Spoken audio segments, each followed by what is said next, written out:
Good afternoon or evening nearly everybody. As Tony said, I'm Laurie. I'm the winemaker at Deviation Road.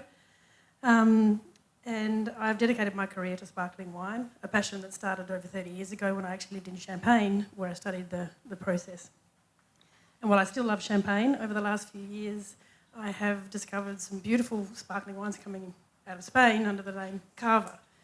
And when this Bursary was announced and I was looking into ways to improve my knowledge, it was a no-brainer for me to go there. So in 2017, Rioja launched its own classification for sparkling wine under the DOC Rioja Sparkling. So it took them away from the Cava denomination. And this was a bold signal to the world that they were very serious about the sparkling wines that they thought they could produce in this region. So sparkling wines, as we know, are often associated with cool climates and those Champagne trio of varieties. But Rioja, with a more Mediterranean environment and with their indigenous varietal selection, is proving that Viura, white Grenache, white Tempranillo, Maturana Blanco and red Grenache are more than up to the task. With many South Australian wine regions sharing similar Mediterranean climatic conditions, Rioja presented an ideal opportunity to go and examine what lessons we could bring back home. That photo with me with Olga was all in Spanish. I don't speak Spanish. My visit was timed just after the harvest of 2024. That way I could taste fresh ferments of each variety, as well as lees-aged bottle-fermented sparkling wines. I met the trailblazers of Rioja's movement, including Rafael Vivianco, who was instrumental in the 2017 change to having their own denomination. And I also discovered that there were different microclimates within Rioja. You have Rioja Alta and Rioja Oriental, and so I made sure I covered both regions when I was meeting these winemakers.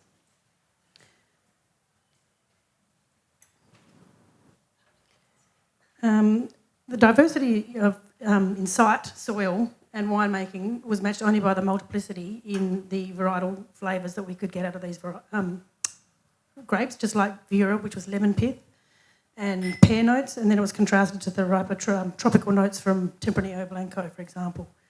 The absolute game changer was those seeing how they handle Grenache, and the visits I had where I was seeing them pressing it for a Blanc de Noir versus a Rosé, very similar to what I do here with Pinot Noir, but using Grenache. It was really, really exciting.